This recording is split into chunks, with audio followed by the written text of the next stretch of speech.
Full body training is one of the most old-schooled way to develop one of the best physique ever, and has personally helped me pack most of my size and strength, just like for many lifters amongst decades of bodybuilding. Today, I would like to take the time to make a training series and show you how you can yourself do full body training, create a program, follow a template, have training logic, and make all of that in a comprehensive guide. I am also writing an ebook that you can get right now as it is in pre-order. Thank you. To begin with each workout, I will be doing a warm-up, a specific one. Warm-up is supposed to warm your body, lubricate the joint and tap the blood. Since I'm starting with upper body, I'm doing a 3 set of L-fly, bend curl and bend extension. The goal is especially to really make sure that the shoulder joint is really warmed up, and also the elbow one, as these are the ones that are going to really take a beating.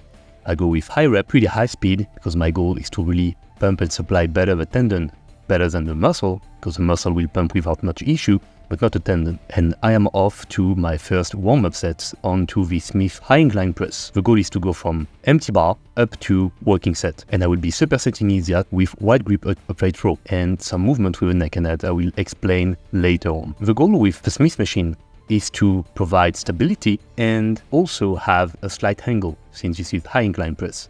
You could see that my bench is at an incline of about 75 or 80, but since the Smith is at an angle, it basically offset that and make it at about 60 degrees, which is what I wanted. I'm also going to use sleeves during my work set because I do not want to have any kind of joint issue, and I also need them to be very fast to recover. So then I'm off to my first working sets, and you can spot a few things. The first one is that I'm not going all the way down. The second would be that I have pretty high elbow angle or elbows out. There are a few reasons for that, but none of them is really important, or rather it's more of a personal thing. The thing is that I am pretty lanky, so I prefer to have a cut range of motion, and I am also more comfortable with my elbows out. Also the wide grip row, you can see that I'm doing a movement with my head, and that is to keep a good tension to length relationship into my traps, meaning that they are never too overstretched and never too overflex. That way I avoid cramp, I avoid overstretching the zone, which is pretty sensitive as you have your cervical spine under, and I am in a much better position to just pull high and heavy. As I was saying, the goal here is to not go all the way down to first save the shoulder, this is a pretty fragile and mobile joint, and also to better keep the focus onto the delt and the triceps, as I will have plenty of time to trash my chest later on, and even doing that is still going to stimulate plenty the upper chest fibers. Also for the elbows out, it's just a personal thing. I am really comfortable with my elbows out, it does not hurt my shoulder, and I just prefer to press that way. As I'm going on to the next exercise, it's basically a variation of another press, so I am cutting time and actually gaining momentum by simply doing one warm-up set, and that will be Smith high incline pressing. The goal here is to be at about 45 degree angle, but really thanks to the angle of the Smiths, it will be more like 30 degree angle. And same thing, I am with my elbow pretty out, nearly a guillotine style press, and it's just my chest, my delt and my triceps against the weight. Since there is much more range of motion, I am cutting out a bit onto the weight, and I've always had very strong shoulder compared to my chest anyway, so I don't really care. But really here my goal is to make it as much chest biased as possible, and that's why I'm going so high onto my chest, and also why I am going so low. The lower you go, the more chest stretch you have, and so the more chest bias you have. Pretty simple.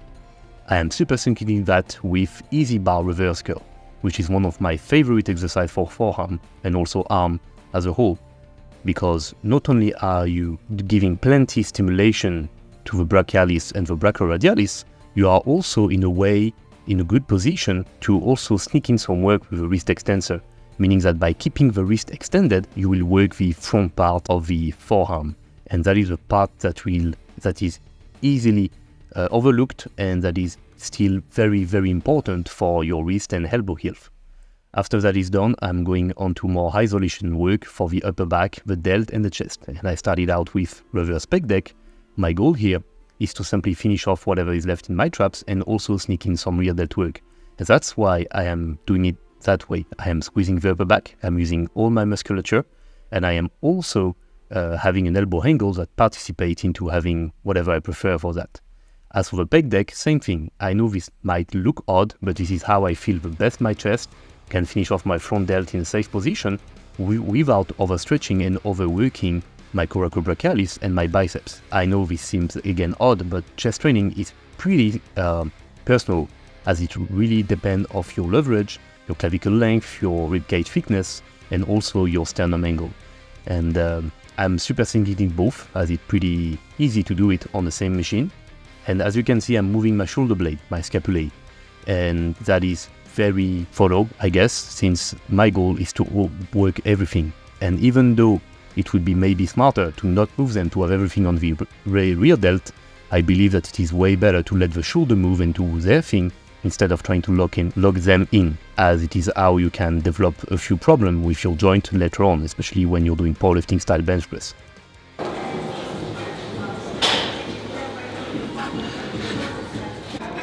De quoi?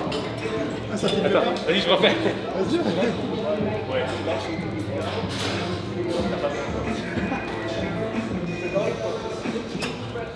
Now I'm to arm portion of the workout. So I'm starting out with cable tricep extension, and I know some of you are already thinking what the hell is that for, and I will explain later on. With that, I will be doing seated cable curl on the dual cable station that I really like, as it is both comfortable and you are able to brace against the bench back support to really go hard. So for the cable tricep extension, I am doing two things that might seem odd. First thing, I'm using fat grips. Second thing, I am doing this weird shoulder roll. So the shoulder roll is actually a smart thing to do. That way you are biasing more into the long head of the triceps, which is an adductor of the elbow, and technically speaking, a muscle part of the rotator cuff. And for the fat grip, it has to do with the joint comfort. For the biceps, my biceps are a real weak point of mine, and they are really sissies. I really need to accommodate a lot of things to make sure they are the one working and not the delt and the forearm. So my technique and my setup, everything is made for that. So this is highly personal. You do not need to copy me. You actually need to find what is working for you, what is comfortable, and that's about it. For the triceps, same thing. I have sustained a few elbow issues, so this form complements me pretty well, as I can go heavy, it's safe, and I can still stretch hard onto the muscle.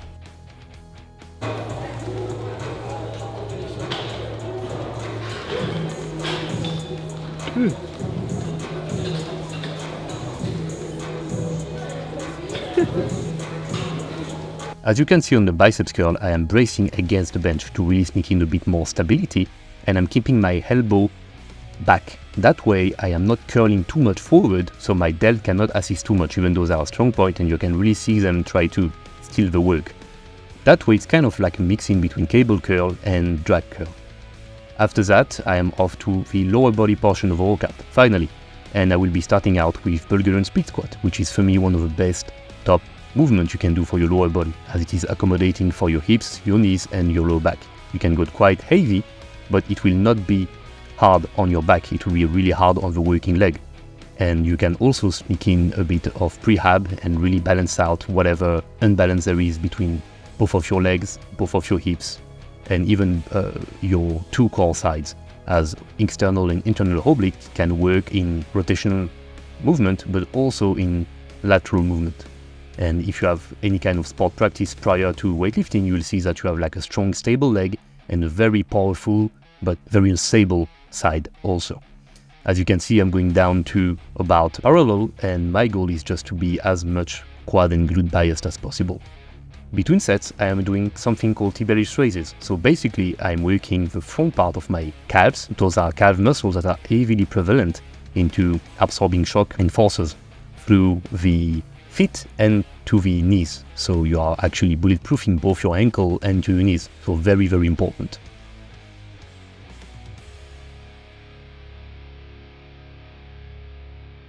Going back to the Bulgarian split squat, I am into a high bar style, and I'm using the Smith machine for the exact same reason that I was doing Smith press inside. I have a comfort, I have a stability, and because I have a stability, I can be very, very intense. After that, I went on to Smith squat. My goal during the warm-up is again to go pretty full range of motion, so ATG, and to really again prepare the joint. Even though I just did Bulgarian split squat, it's not the same as bilateral squatting. And yet again, the big pro of using a Smith machine here is that I am able to be very, very quad biased without a really hard setup like I would need personally onto a free weight barbell squat.